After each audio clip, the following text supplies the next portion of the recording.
All right, welcome back, everybody. We've got a really interesting discussion here today on what I think is something that at least the four people that you're going to talk to today have a long-standing sense of, or at least three of us, maybe, based on our earlier discussion.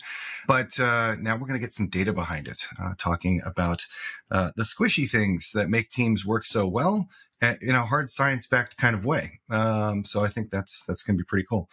We're joined here today by two wonderful guests who I'm going to have introduce themselves so they can also say their names the most appropriately way possible and go from there. But I am going to start with Christiaan, who I do know from the scrum.org community. And I'll kick it over to you first.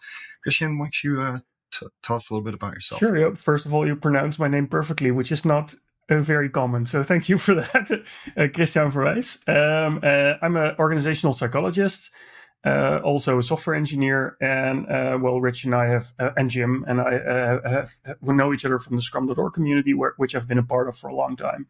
Not anymore, though, by the way. I used to be a professional Scrum trainer there. I've done a lot of work with Scrum teams and organizations that implemented Scrum, but these days I'm more focused on developing a product called Columinity, which is designed to help teams improve continuously based on scientific insights and data. And we're doing a lot of research as part of that project, and that is also how Karen and I know. But we'll talk more about the research in the remainder of the podcast. Speaking of Karen, nice to meet you. Why don't you introduce yourself as well? Nice to meet you too. I'm Karen. I'm a business psychologist from my earlier background. Then I did my PhD in the information systems and falling in love with agile software development. And today I'm as a business psychologist at the BSP Business and Law School in Hamburg. And I love to be part of the science team of Columinity. So together with Christiaan and as well with other researchers, we building the evidence and the science behind all the research models so that we can enable teams to develop themselves on an evidence-based level. Well, thank you for both of you for introducing yourselves, Karen and Christiaan. And as you said, you're business psychologists and organizational psychologists. Your people are way smarter than Jim and I, that's for sure. And we're coming here today because, as I said, we're talking about the team agile mindset. You've been doing a bunch of research in that lately about what is the agile mindset all about? How does that start to look at the team level? And how do we take these things of just these feelings of how people work together and really start to quantify it, codify it, and find the key factors to success? And so I'd love for you to just give us a pitch, like what's the 90-second to 5-minute, I don't know, whatever pitch about what is this mindset and why does it matter so much? All right, 90 seconds. Okay, that's a sporty point. The agile mindset is an attitude or belief towards specific behaviors that are useful for us in a complex environment, and it has 4 dimensions. First, the positive attitude towards learning spirit. Second, a positive attitude towards collaborative exchange, so showing transparency, love to collaborate with others to solve bigger challenges together. Third, the customer co-creation, so having the value for the customers in mind and let the customers participate in an early step so that we really do what the customers want. And the 4th dimension is the attitude towards empowered self-guidance. So enjoying having the freedom to decide how to achieve a goal, but taking the responsibility not only for myself, but for my work results and for my work process. So not waiting till somebody says, oh, we need to do here something, do it. So they feel empowered to do that. And we have several research that shows that the agile mindset is important for several outcomes. And here we have, for example, team performance, we have team morale, we have customer satisfaction, we have less emotional exhaustion, we have more innovative behavior, and we have higher degrees of motivation and other kinds of well-being and commitment. So there are a lot of outcomes where we see that the agile mindset can be a very important factor. It's not the only one.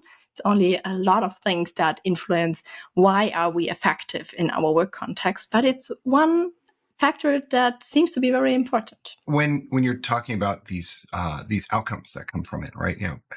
Happier customers that are actually more satisfied with what they have, people who don't feel as exhausted, who actually feel energized about work, and being able to achieve more, right, at your work and innovate more. I don't think I've ever talked with a company that says, we're good on innovation, and we don't need any of that. And so the factors that get there, though, are often hidden to a lot of these managers. And I mean, Jim, I know you talk to a lot of people and that are trying to innovate, to move their business ahead, or even just to float. And so how do you see that coming in terms of these mindset capabilities? I would agree. I've never had a client say we're doing enough innovation, we're doing enough customer centricity, we're doing enough feedback, we're collaborating enough. Just this week, and something I'm excited to talk to our two guests about today is I was challenged on, can you quantify in the form of data and evidence qualitative and subjective things? And in my opinion, is you absolutely can. And there's hundreds of examples that I can look at in our everyday life. But I wrote down some words as you all were talking: value, positive, motivation, collaboration. Measuring those things is really hard for a lot of people. I have some techniques that I try for some of those, but what I'm really excited to ask about is, how do you do that? How do you get started? And can you even do that? Christian? Yeah, that's such a great question. Yeah, I think, Chris, you also mentioned, you used the word squishy in the introduction, which is a word a lot of people use that word when we talk about human factors, right? Like agile mindset, motivation, morale, and so on. There's a certain tendency sometimes in our profession to make this distinction between hard metrics, which is cycle time, velocity, the number of hours that you spent on something, things like that, and to distinguish it from the squishy human factors that are, well, subjective. That's also a word that you used just now, Jim. And the sort of the underlying implication of this is that hard factors are reliable, but the human factors are not that reliable because they're subjective. But to this, my response is always, whether we like it or not, organizations are people. Organizations are made from people, and people have a set of beliefs and attitudes that they bring to the workplace. And we know, as organizational and business psychologists, that behavior is determined by a very large part by the beliefs and attitudes that we have. So we can either say, let's ignore those things because they're subjective and it's hard to measure, so let's just ignore that and focus on hard metrics. But by doing that, we ignore most of what makes an organization, which is people. So we have to look into what their mindsets are and what they believe and what their attitudes are. And there are very good ways to measure that. That's what many psychologists have focused on. And that's something that we also do in the research that we do. You have to use surveys because you cannot look inside someone's head, right? You have to ask people questions, and based on their answers, you can determine what their level of motivation is, what their level of morale is, and so on. But there are good ways to do that. I won't bother the listeners with all the statistical and methodological details unless you're interested in this, but there are concepts like psychometric scales, skill validation practices that are very good ways to develop instruments to measure these subjective factors, these attitudes and these beliefs. And that's basically the core of the work that Karen and I are doing. I want to touch on that a bit on just getting that data, right? And turning a subjective measure into like an actual quantifiable result, because you can do that with just about anything, right? Like, how many times do people say that they feel stressed? That's a quantifiable thing. Right.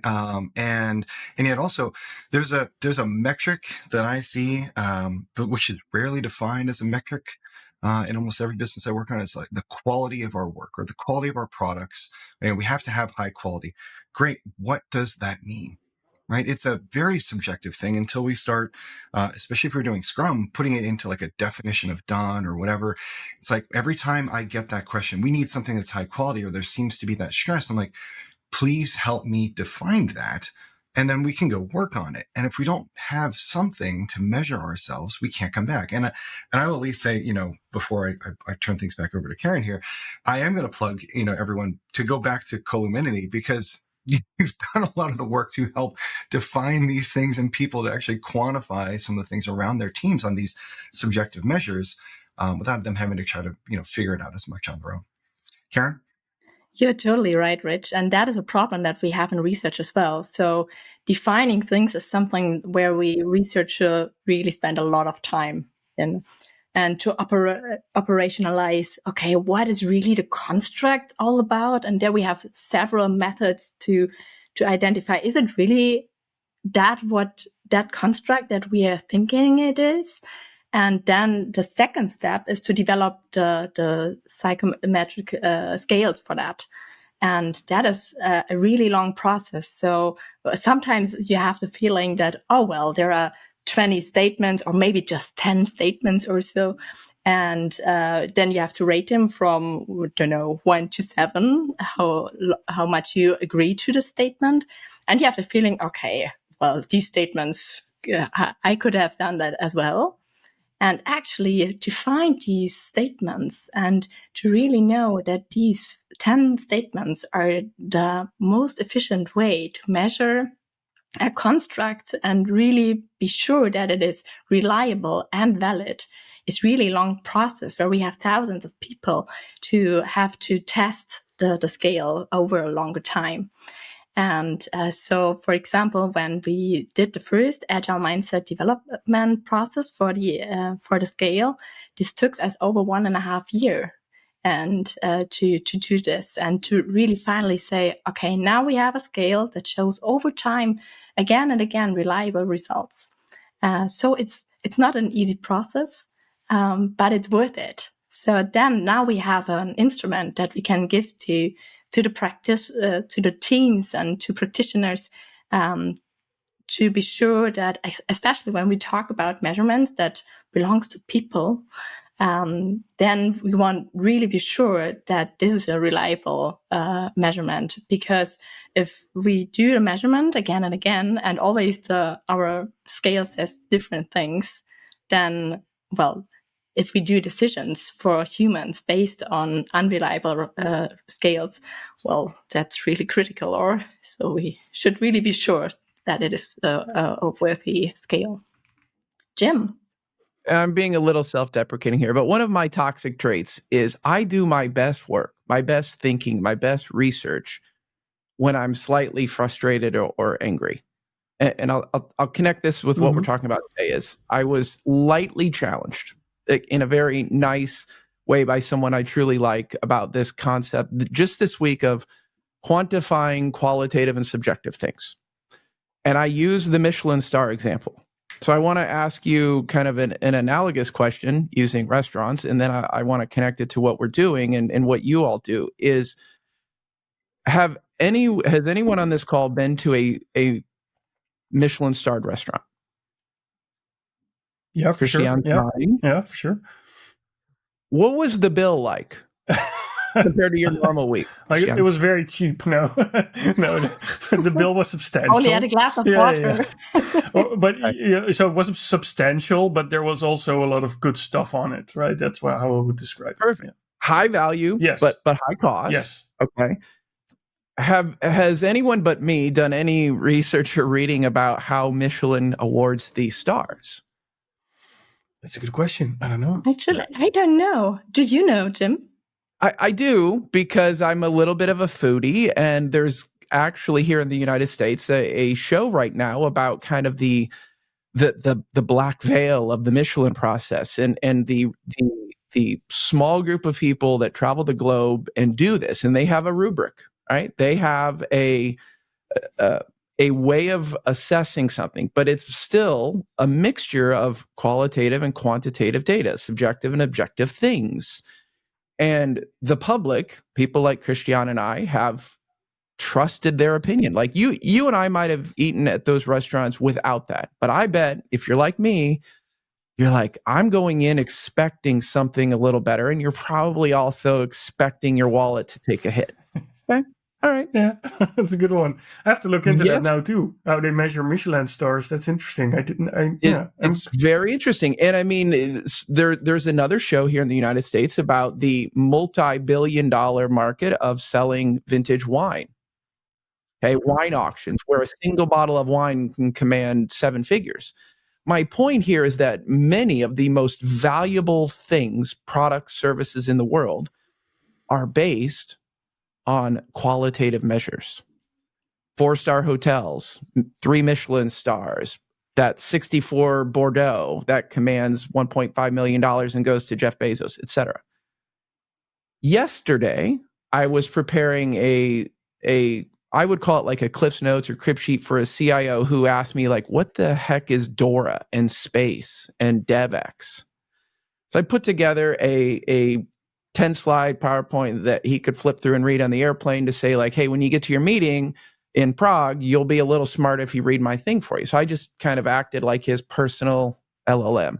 So I'm curious because those models like space and DevX, they're a mixture of very hard data and evidence and very soft data, like how are people feeling? How often are they getting in the flow state and these other things? So it feels like you two would tell us that you can quantify these squishy things, right? Yeah, for sure. Because, well, otherwise the whole field of psychology would be would be mostly gone, right? Because that's sort of the whole part of the scientific process that psychologists do.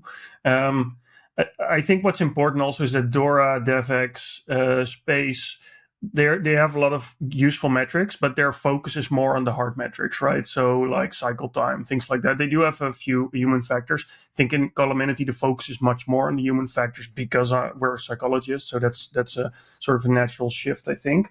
But you can measure this absolutely, and that's why I think it's also good to mention that the research that we do is peer reviewed because we think it's important that other academics also review the work that we do. So we collect large data sets and then we run research. We have research questions that we try to answer with them. We publish papers based on that data set and then we submit those for peer review. And by doing that, we can also show that it's high quality research, right? Because if it's not high quality research, it will never get through the peer review process because the journals we submit to are journals that are very critical. And I don't know if you've ever gone through that process before, but it's pretty arduous, I have to say. It's very cool. It's very nice, but you get like 3 different reviewers look at your research, anonymous reviewers that you don't know, but are also very familiar with your kind of research. And they give you pages of feedback, like very detailed feedback, like you forgot to do this, you should add this. This is something that, an implication that you failed to consider. This is a statistical mistake you made. That's all the stuff they do. And by doing that, you actually get a better result at the outcome. But it's also a proof of quality, a seal of quality for the research that you're doing. And that's really important for us. I'm lucky. I haven't been through that, Rich. I don't know if you have, but I'm lucky enough that in my extended family, and I mean it pretty far extended, I have a couple PhDs, and one of which is a mathematician at the level of like Princeton and Oxford, and he's currently at CERN. And I've been able to ask him about something that I think Karen was referencing, which is, and I want to ask about like, how much data do you need to have for a measure like Agile Mindset to feel like you can trust it? Because I had a conversation about a year ago with him about this concept of statistical relevance. And again, my toxic trait, like I reached out to him after a very frustrating conversation with people from our community that Rich and Christiaan and I are part of. So I'm curious, Karen or Christiaan, like how much data is enough when it's something like mindset? When you start with such a process, then, I love to work with a process that has 10 steps. It's out of the information systems, but it includes a lot of methods out from human behavior, for example. So there's a lot of psychology in it. And there we have at least 4 data sets. So 4 times we need to evaluate quantitative. Is this scale our statements that we summarized, and at the moment, is this valid and is it reliable? And when we realize in step 4, okay, we are not there yet, so then we need to go a step back. And then we need another sample till we can be sure that in 2 samples in our scale development, for example, we had 2 times, I think, over 200 people, and can show in this repeating way that we have valid and reliable results. But in a whole, we had, I think, over 1,000, I think 200 or so, that we needed to be sure, okay, now we are at the level that we have good significance in our connections in the model. We can show it again that it is working. That is important. But till today, for example, the Agile Mindset on the individual level has over 4,000 participants, so that we can really be sure it's good. It's a way of working. And now what we are doing is to translate it into the team level. But so we don't develop a totally new scale. We develop the individual level scale on the team level, and see, can we again confirm the data we had before. And there we are at the moment at the first validation step at Columinity. Yeah, and what I think is also nice to add to that is that because Agile Mindset started out as an individual level concept, because people have minds and they have mindsets, but the team does not really literally have a mind, because it's basically people who make up the team. So our hypothesis now is that you can also think of Agile Mindset as something that does exist at the team level as the shared beliefs that people in a team have. And that's sort of what we're validating right now. We're going through a validation process with 3 steps. The first step is the one we already completed, which is the first validation stage, where we use data from 133 participants, or about 55 teams, to see if at least the factors that Karen described earlier are also visible at the team level. And that's the case. So that's good news, right? So we can proceed to the next validation step.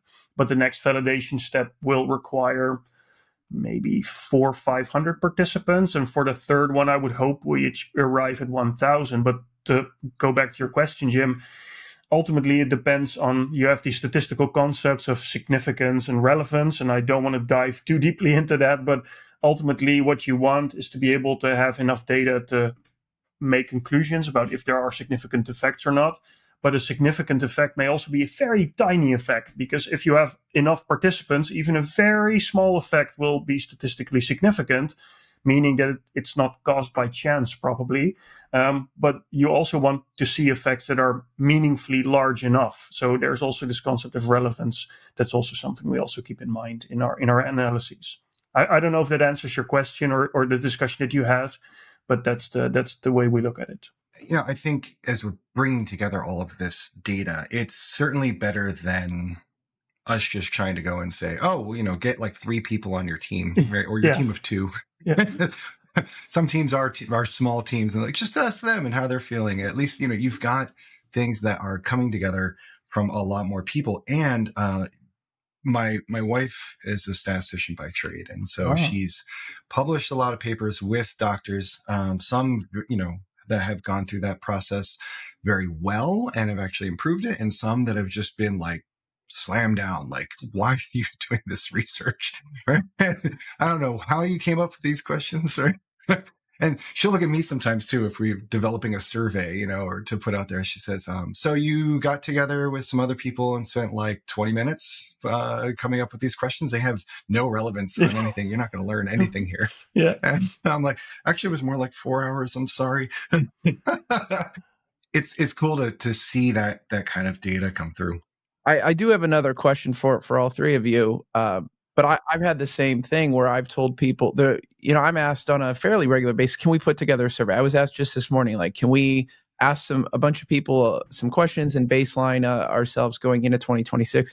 And my answer is almost always yes, but I'm not trained in writing good surveys. So let's go use one of the very well-respected tools on the market out there to do it. I send people to your all's product, as well as a couple others, to do that. And one of the My next question is, if you can't tell, I like to give a tiny little bit of a non-work context before I ask a work question in case somebody doesn't understand things at the same level we do. It's like, I went to Royal Albert Hall and saw one of my favorite bands, Arcade Fire, last year. Nice. If you surveyed people walking out of Royal Albert Hall about a music topic, that's a biased pool. When I've talked to other people, clients of mine, about your tool and other such tools, they're like, yeah, but that's only like the true believers. That's only the people who even are aware of it or care, like that have spent that time. Is that a real concern you all have? Is there a data term for the fact that the type of people that maybe you're getting responses from are already at a different level than tens of thousands of everyday practitioners? Yeah, that's called selection bias. That's exactly what you're describing, which means that basically the sample that you have is already self-selected based on some criteria that influence the results. That's always a concern when you do research like this. One way to counter this, and I'm sure Karen has more so she can add to that, but one way to counter this is to make sure that you don't emphasize precisely what you're measuring. For example, when we talk about agile mindset in Columinity, we don't give participants of the survey a detailed description of the agile mindset beforehand. We just ask them to fill in the survey so they go in as openly as possible. So that's a strategy. And another one is to look at the variance that you see in your sample on the various factors that you see. So if you can see that there are teams in your sample with a very low level of agile mindset in how we define it, but also teams with a very high level of agile mindset, then you can be a bit more confident that there was not severe self-selection bias. But that's always a risk that reviewers will be very careful with when they review your research. But I'm sure Karen has more thoughts on this based on her research. Yeah, I think the way we summarize data is one thing, and how we invite people to be part of that. So do we invite all the teams that are crazy for Agile and have a try, and now you can show how Agile you are? Then it's maybe not that helpful because we have the selection bias in it. We can control a little bit for that by having a look at a variance. So when we have a look at the demographics, for example, and are there different kinds of teams from different sectors, from different experiences, from different age, from different kind of teams, with big teams and small teams, for example? That is a way how we can control it a little bit in the data and see, at the moment we have a selection bias, or it seems that we have a good distribution from all over where we want to do a statement to. That works, yeah. But it's always a little bit tricky. And another bias that is often asked, where we often got a question to, what is with social desirability? So the people answering the way we want that, or the people know or have a feeling for are the people want that we answer here. What is the good answer? And then to cross that. So for example, when we ask for agile mindset and the people have a feeling of, do I love to learn? Yes, hi. But actually I don't like it or so. That is something that we can control in our data a little bit. So we measure, for example, social desirability as well. And there are methods how we can then calculate it a little bit out of the data. So we can correct the data a little bit. And as well, the construction. So the way our study is built that way that it's not supporting a lot of social desirability. So the way we are asking the statements, for example, is not so attractive for social desirability. Christiaan, what do you think? Yeah, that's great. It actually makes me think of one other thing you can do to prevent social desirability and selection bias is to make sure that the people can respond anonymously if they want, so that they don't have to worry that a manager in their organization, for example, gets their answers and then they will be punished for their answers in one way or another. So for example, in Columinity, you can participate fully anonymously. No one, not even I, with full access to the database knows who you are. And we never give results to management because it's ultimately all for the help of teams. And if people don't trust a survey and where the data goes, they will not give honest answers, which doesn't help teams. So ultimately, it's in everyone's interest that you can trust in the anonymity and privacy of the platform. But those are things that you can do to prevent selection bias. But I'm curious, guys. I mean, Rich, when we were talking about individual to team level agile mindset, I thought there was a question coming, but we skipped to another one. So maybe you still have it. I do. It's all still good stuff, right? I like it too. And when you mentioned, I'm just going to follow up one thing before shifting gears on social desirability. We can experience this a lot within our organizations or when you're working with customers, right? It often will show up when you're talking with them, just that little, oh, that's really cool. Oh, they like that. I'm going to do more of that. Even if I don't think it's the right direction, even if I don't agree with them, we're just as humans wired for that, I guess. I don't know. You would know better than I would, but it reminds me of working with Joshua Seiden recently, and he was talking about interviewing people and trying to actually get like real information from them about how they're using your product and what they really want or what their problems really are. And you have to stay neutral, right? Like your questions have to be neutral, your responses have to be neutral so that you can start getting this information and then do something with the information later. And the surveys, knowing that you're designing it in that way to help, there's anonymous questions there. You're removing that social desirability. There's other questions that help weed it out and create that sense of like, I can actually get real data here, right? So that when a team, is taking the survey, when a manager, is coming through and say, I'm curious about my people, like, and they're like, well, what do I have to answer to make sure my manager is happy? They're not getting that kind of thing. Well, the question that was coming up for me about teams, and you've done a lot of research on the individual and their agile mindset, and you're starting the research and starting to get some good and preliminary results on the team agile mindset. But Christiaan, you're saying like there is no team mind before, right? And I remember thinking about like the hive mind type concept, and there's things that exist at a team level that don't exist at the individual level, and it's because like there's the ways that we interact. It could be verbal, it could be actual things that we remember collectively and can spur on each other, those types of things. So while there's not a mind, there's something there, and I'm curious, what are you seeing that's there at the team level that's going beyond just the individual level when it comes to an agile mindset? That's such a nice observation, because one big regret for me is that I'm not a musical guy, so I don't know how to play any musical instruments. But when you look at people who play in a band, you can really see that there is sometimes this thing that it transcends the individual members, right? And I think that in organizational psychology, you have concepts like team morale, which is also something that exists also at the team level. But also team spirit. So there are actually quite a lot of theories in organizational psychology that say that there is something of a team mind. It's not something metaphysical or paranormal. It's just the sense that there's a lot of coherency in what people in a team believe, and they know from each other that they all feel the same way, and that sort of creates this bonding and this team level mindset that we're now testing also with the agile mindset. That also reminds me, I worked with a manager long ago. He managed a different section of our organization, and what was interesting was the way he built teams. Like we had scrum teams for hire, and often a team would get together and they might start to gel. They would just build that cohesiveness and that ability to work with each other and catch up on each other and call each other out nicely, or preempt with some documentation or test or whatever it might be. And on the next project, my default thought was he would just get that team together again right away, right? Because why not? It's a good, high-performing team. He'd split them up. And I'm like, this just goes against everything that I feel is wrong. And I would be curious if the data actually were to do that.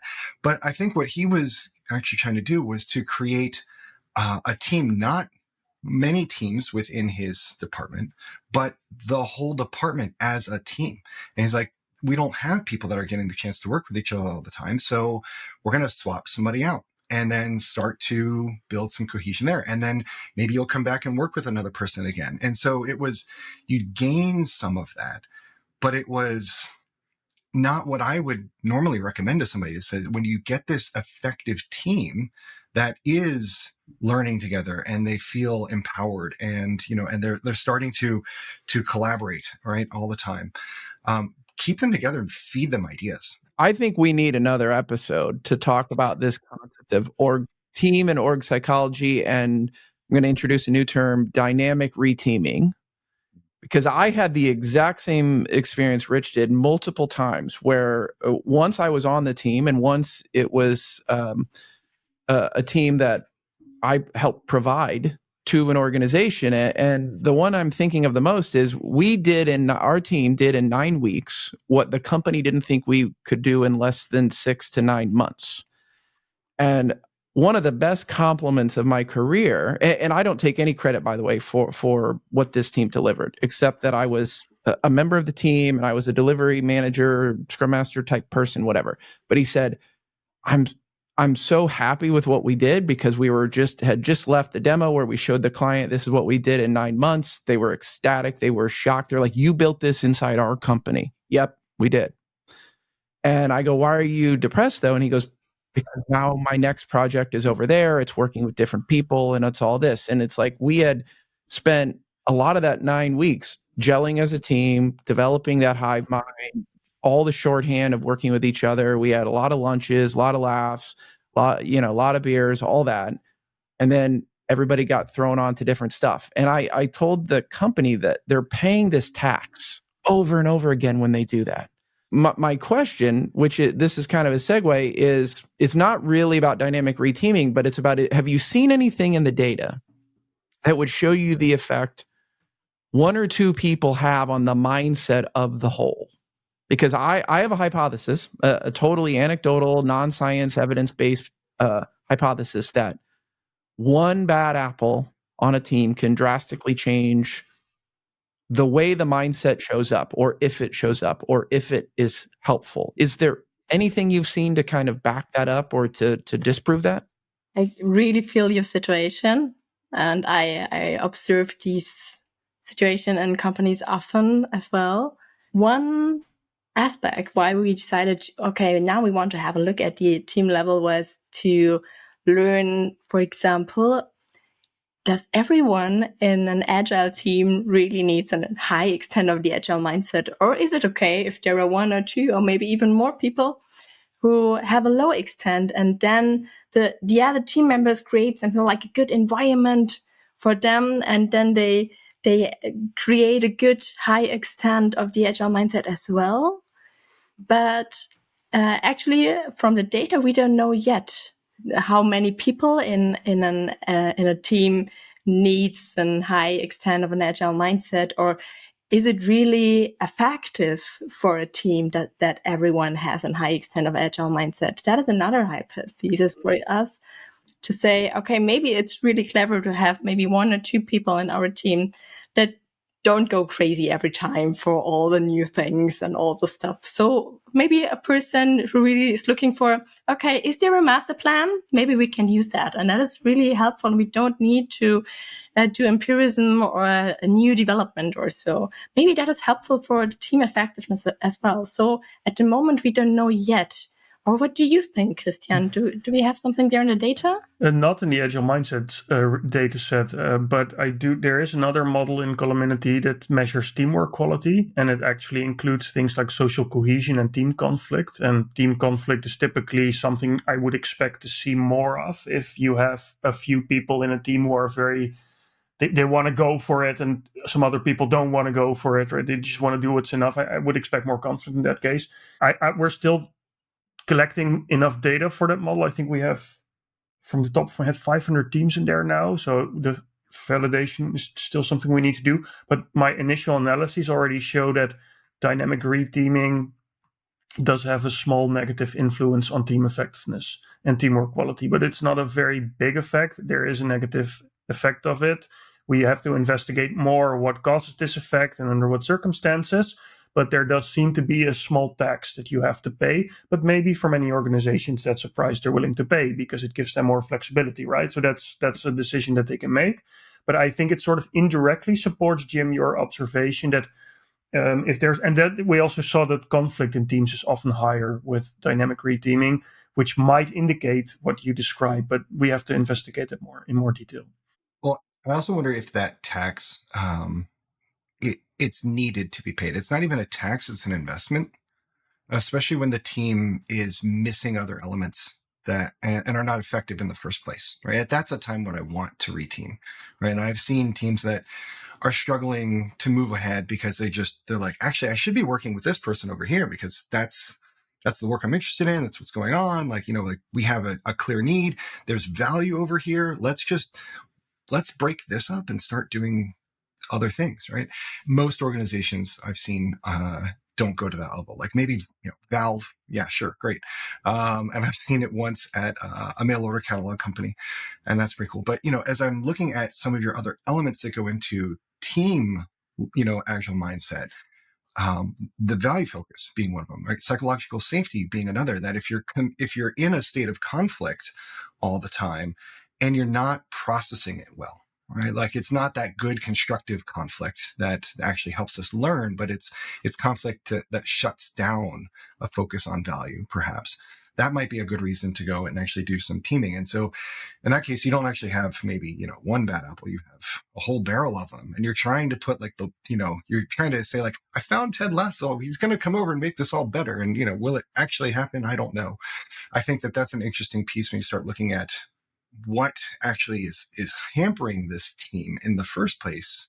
And do we know that? Well, Rich, you just dropped the Ted Lasso reference. I did. That's what I was thinking earlier when I asked this question, is that I think that show, and if you haven't seen it, I encourage everybody to check it out, but it's kind of this concept of how one person on a team can change the cohesiveness, the mindset, the success of the whole. And yes, you can work around it, but it often depends on who that person is, what they do, how pivotal are they to our success. And if they're not most of those things, maybe them not being as high on the agile mindset scale as others might not be a problem. But if they are critical, if they're a linchpin to success, they're a subject matter expert, they're a person carrying a big part of the load, I think it can be catastrophic. The concept of evidence and evidence-based has been brought up a lot today. And I want to ask all three of you, but especially our trained experts in this, if I've just been unlucky or if you've seen what I am about to describe too. So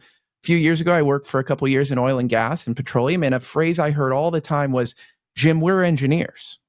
You've got to give it to us like engineers. And it took me hearing that like a dozen times to finally say to one, what do you mean by that?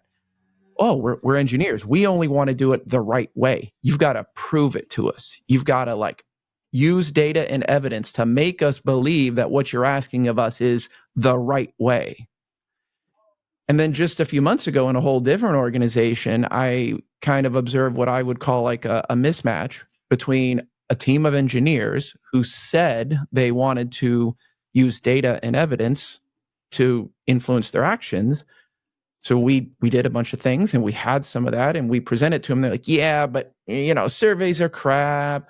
That's just people's opinions. And I never am honest on those and all this. So I was like left with this thing, like, what do I do with these two things? Like you want data, but you don't trust the data. And then even when they do trust the accuracy of the data, they're like, yeah, but there's always a but. Have you heard this, seen this, or am I just getting unlucky again? Well, yes.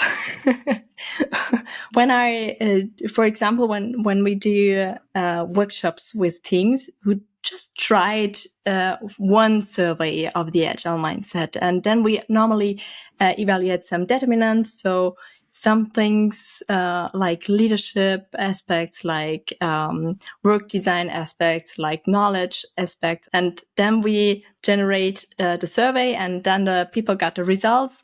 And the first thing that I normally have to do is to answer all the statistical questions, especially in teams that are very data focused. So can we really rely on these data? And how do you deal with this situation? And what is with that?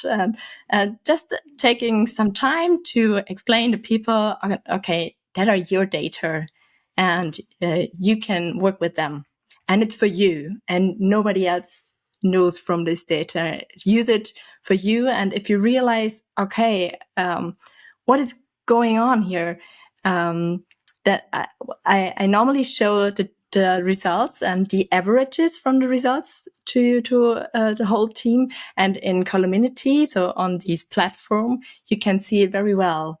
How is your team at the moment? What is the average of the whole team members? And it's very anonymous. So if you have less than 5 or less than 3 people who answered a construct or a specific area, then we don't show these results because we say it's not anonymous enough in the moment. And based on these data, you then get some evidence-based feedback. And normally, when you give the people the possibility to talk about, can we trust the data? Is it really enough?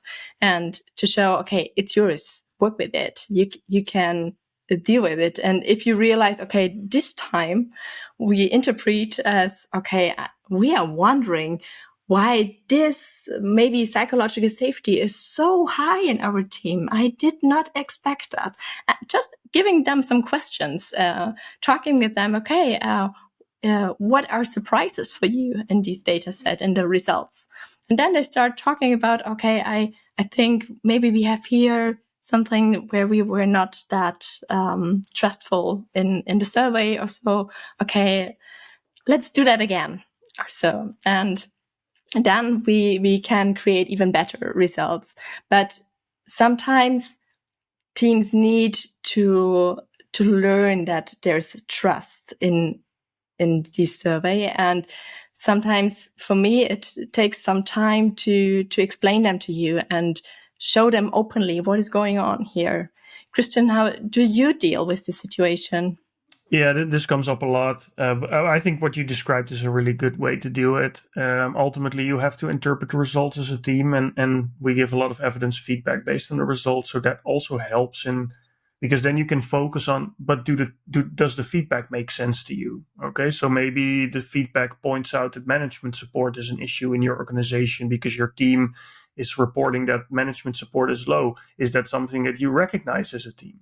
And if they recognize it, then that is something that you can invest in. And if they don't recognize it, then it may be related to the way it was measured or asked, or people were not fully honest. Then you can maybe talk about that. But I usually like to start with what people recognize in the results and what they can actually see in their own experience too, and not focus too much on the discussion of is it real or not, because ultimately you can have that discussion for weeks and still not have a good answer.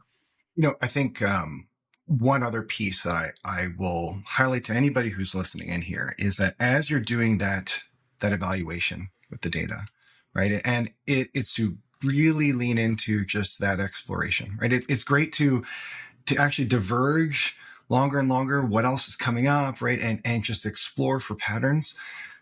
Because as soon as you look at it, it's really quick. It's really easy to find that one thing that you're like, that matters to me, and we have to change all these things, or I thought that we should do the survey because obviously our team needs to be more cross-functional. And look, there's one thing there, and you jump into the solution too quickly.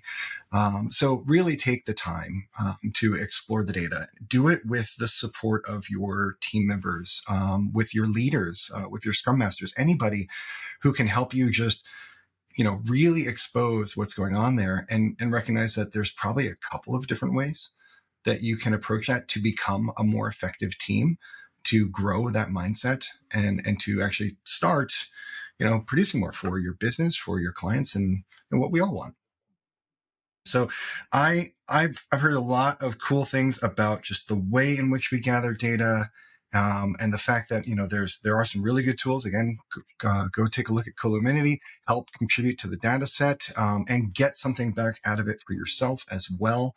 And that if we are increasing our own understanding of our Agile mindset, and we're increasing our team's Agile mindset, and really leaning into that and supporting that kind of growth, it can lead to some great customer outcomes. It can lead to healthier, more empowered teams that are more innovative and really take charge in their work. Let's see if there's any other last thoughts before we wrap. Christiaan, I'm going to start with you. You just made such a good summary of why people should use Columinity. I couldn't even do it better. So thank you for that. That's great. The only thing I want to add is that you can also invite your stakeholders and people in management position to participate in the survey. So it's kind of a 360-degree thing, which also helps in getting a more comprehensive picture, which is very useful to teams. But we happily encourage everyone to take the scan. It's free. You can do it anonymously. It contributes to the data set, to our research, but you also get tons of free evidence-based feedback in return. Yeah, I just want to say I love this tool. I have used it myself. I've sent clients to it, and I know it's made by a true believer and a practitioner. I've spent some time with Christiaan in person and in the same community. So I think that's the best creator of a tool like this, is somebody who understands what it is, what we're trying to do. They've lived it, they breathe it, they have a level of empathy that a research organization by itself would not. So I just want to recommend that to everybody. And I'm a big believer in evidence, and to balance those. This is a great restaurant and it's got 3 stars and I got this giant bill, but it was super yummy. And I think that all of life is a mixture of data and opinion. And I think that the more data we can have, the more it may help us change our opinion, because a lot of us have firmly held opinions that are really just that. They're not backed by anything. And I know that mine changes more easily when I get some data and some evidence. So thank you.